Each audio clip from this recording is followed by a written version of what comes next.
In this position, if black has very specialized knowledge, black can ignore the weather forecast on his own king and play the move bishop to c5, going out of the house with no umbrella and really no rain jacket at all.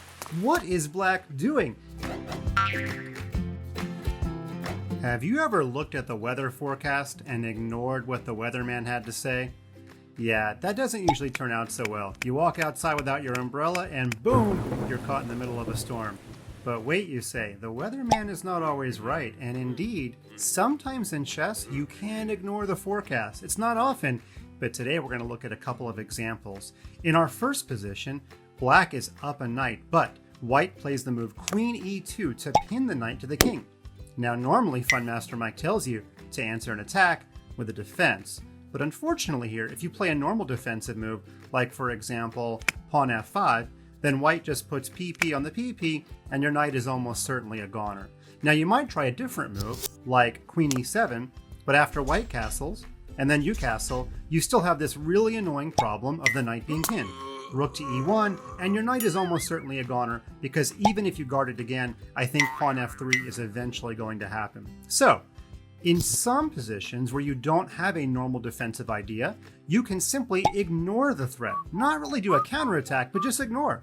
In this position, the best move for black is to forget about the fact that his knight seems helpless and just castle. Yeah, you just ignore your knight being in danger, because we have the classic tactic. Queen takes e4, and oops, the king and queen are on the open file. That's not going to turn out well. You can put either rook on the square e8, and the queen is a goner. By ignoring the threat, we actually save the knight. Now let's look at a slightly more complex variation that comes out of the opening. Here we have a two knights defense. Actually, it's fine for black to play this way, but you really have to know what you're doing after the move knight to g5. In this position, there is a bit of a defensive move to stop the double attack on f7. You could play pawn to d5, and in fact, that is the most common move. It's probably the safest move, but it's not the only move. In this position, if black has very specialized knowledge, black can ignore the weather forecast on his own king and play the move bishop to c5, going out of the house with no umbrella and really no rain jacket at all. What is black doing? Just allowing white to capture on f7, it's a pretty amazing idea.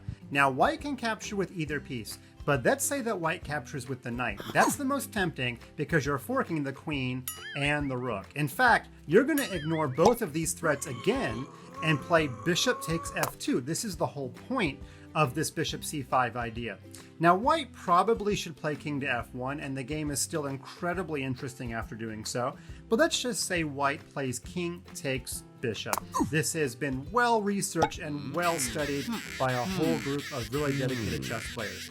White can now ignore the threat again on his queen and rook and play knight takes e4 check. The king has a whole host of possibilities, but no matter where the king goes, black is always going to play queen h4 and continue the assault. Let's say that white plays king to e3. It's been one of the many moves that's been tried. Queen to h4, and now white is in huge trouble. If he doesn't take the rook, his king is just all alone. If he does take the rook, it's going to lead to a quick checkmate. Here we go, mate in 3. Can you find it? Queen f4 check. The king must slide over. Now you do have knight to f2, which is a family fork of the king, the queen, and the rook. But you know Funmaster Mike says when you see a good move, look for a better one. Knight to b4 check is the move that leads to checkmate. King e2, queen to f2 mate. Pretty amazing. The double attack on the weak spot on f7, but black ignored it and got to checkmate himself. Okay, our final example is our most complicated one. Black is Grandmaster Daniel Naroditsky, one of the most promising American players. Do you know that he wrote a chess book when he was only 14 years old? We think that makes him the youngest chess author in the world. And why is he so good? Because he knows fantastic ideas and is able to write about them. In this game, watch what he does. Now he's up a pawn as black. He thought he was better, but he said he was shocked by the move king f2. Uh-oh. The black king's on the open file, and suddenly he has to worry about rook to h1. Now, there are ideas like playing pawn to g6 and playing defensively, but white gets to have a lot of fun with those bishops, the rook landing on h1, even the queen is on the correct diagonal to attack, and Daniel would be suffering for the rest of the game. So he found an amazing way to ignore the attack on the h-file, and in fact, he put another piece on the h-file, queen h4 check. Now remember our first example where the king and queen were on the same file and then they got pinned?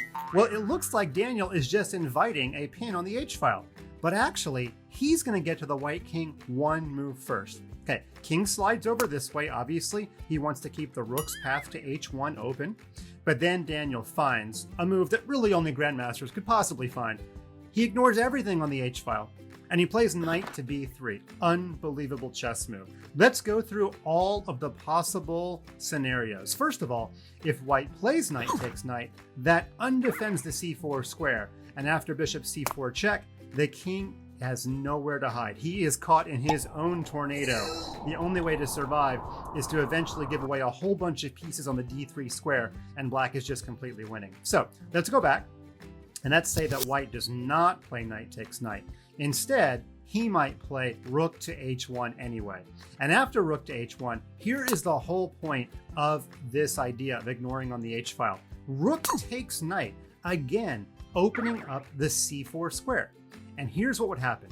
Bishop takes rook, bishop c4 check. Now your king cannot go backward, because if it does, then the queen could just take on h1 since nothing would be guarding the rook. So the king doesn't really want to come forward either, because if he does, king to e3, then bishop to c5 is mate. All of those black pieces are circling like a swarm of bees. The only possible remaining move, without giving away your queen that is to play bishop to d3, but now here comes a checkmate. Knight to d4 check, king to e3, let's get that dark squared bishop in the game, bishop to g5 check, you only have one legal move, gotta play pawn f4. Now at first I thought queen takes pawn was mate, but remember, our queen keeps on being in this pin.